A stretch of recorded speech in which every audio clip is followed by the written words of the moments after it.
Let's say China. China. China. China. China. China. There are no storm movers, and you can actually see Russia from land here in Alaska. You go over to China.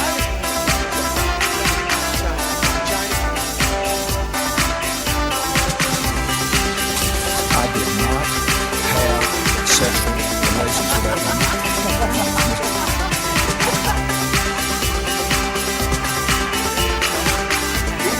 Trump's tweeting out insults to Angela Merkel. What's he doing?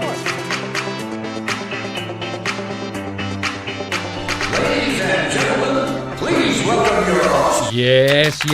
Hello. And welcome.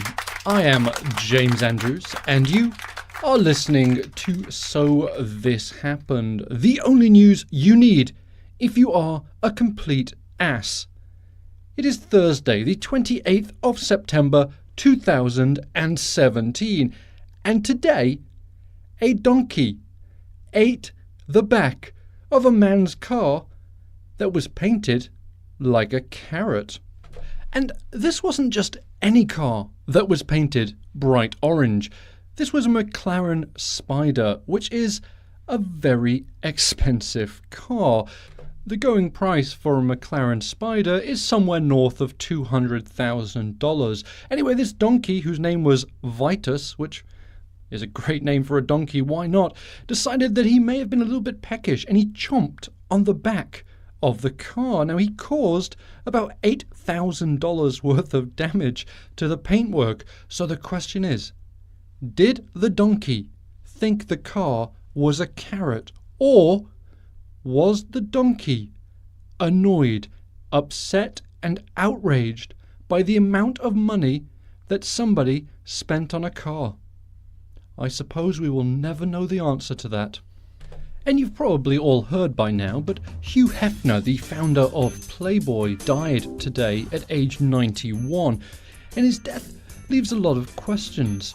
Was the Playboy revolution that he started good or bad for women? Now, there are arguers on both sides of the argument. Some say that it heralded in a new sexual revolution in which women were empowered to be themselves. Others say he purely exploited women for their bodies.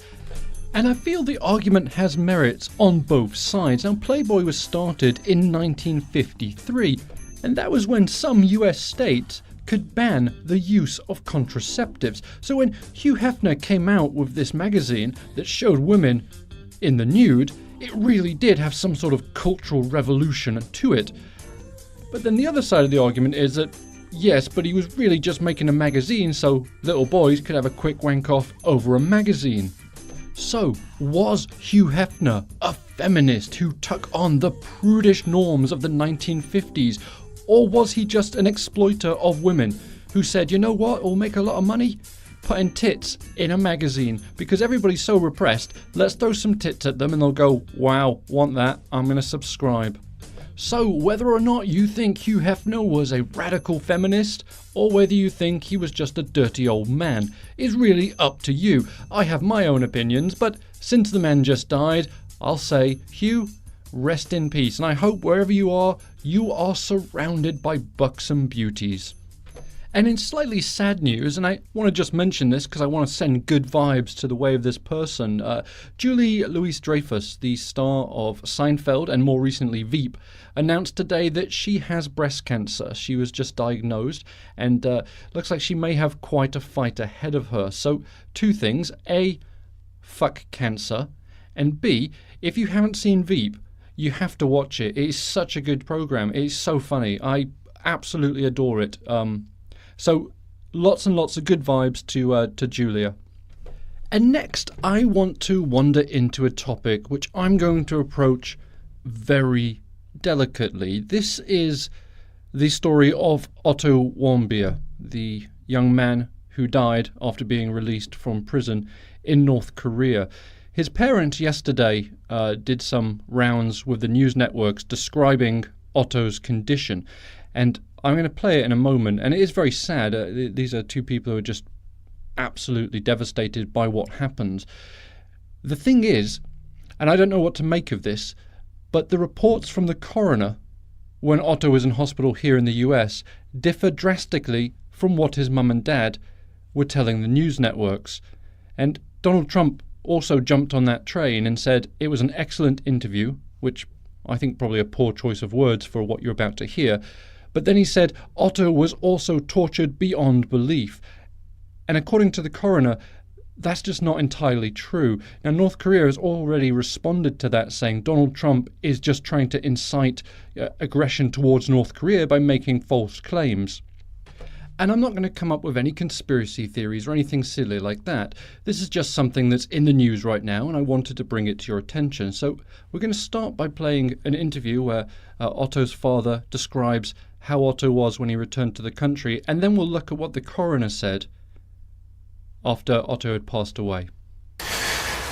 I'll describe to you what it was like for our family when we met Otto at the airport. We were in a waiting room with the medical team as the plane arrived. It was determined that the medical team would go on the plane before our family. They went on the plane. 5 minutes or so later, they came down and they said it was time for our family to go to the plane. It was myself, Cindy, Austin. We walked over to the plane. The engines are still humming. They had just landed. We walked up the steps. When we got halfway up the steps, we heard this howling, involuntary, inhuman sound. We weren't really certain what it was. We climbed to the top of the steps and we looked in, and Otto was on the stretcher across in the plane, and he was jerking violently, making these inhuman sounds. Cindy and Greta ran off the plane. Austin and I walked over to Otto. Otto had a shaved head. He had a feeding tube coming out of his nose. He was staring blankly into space, jerking violently. He was blind. He was deaf. As we looked at him and tried to comfort him, it looked like someone had taken a pair of pliers and rearranged his bottom teeth. Oh my gosh. Within 2 days of Otto being home, his fever spiked to 104 degrees. He had a large scar on his right foot. North Korea is not a victim. They're terrorists. They destroyed him. They purposely and intentionally injured Otto. As a parent. All right, so you listen to that, and there is no way you can't get a little lump in your throat. It's impossible. There's clearly a man, a father, who he's devastated. He's lost his son. I mean, what is worse than that? The thing is that the coroner who examined Otto in the US sort of refutes all those claims, and I don't know why. I don't know what the truth is.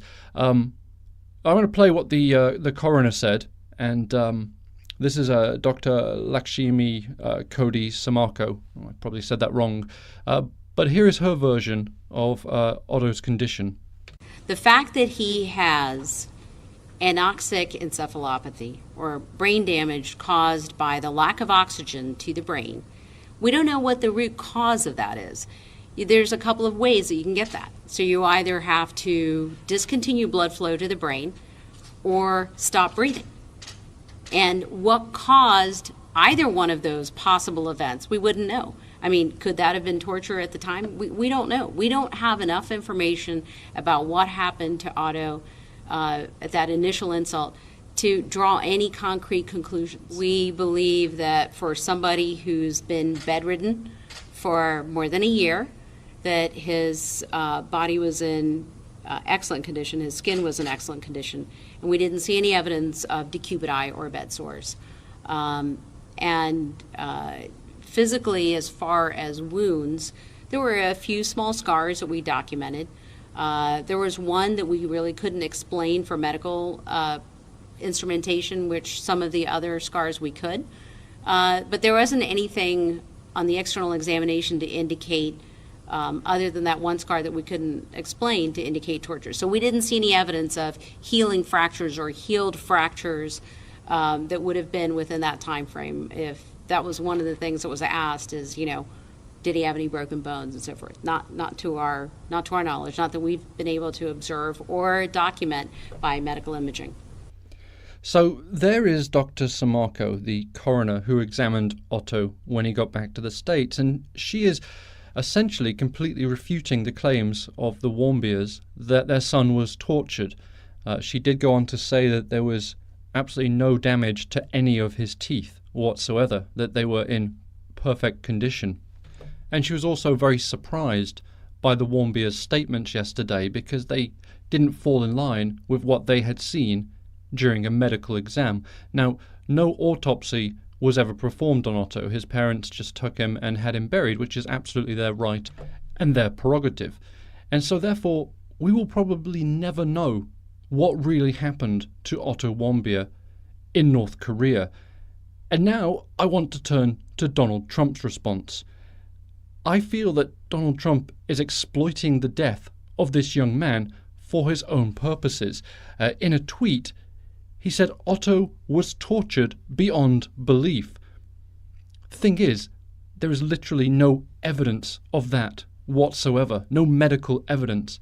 And for Donald Trump to tweet that out there to the entire world, it's a very provocative statement, particularly if it's not true.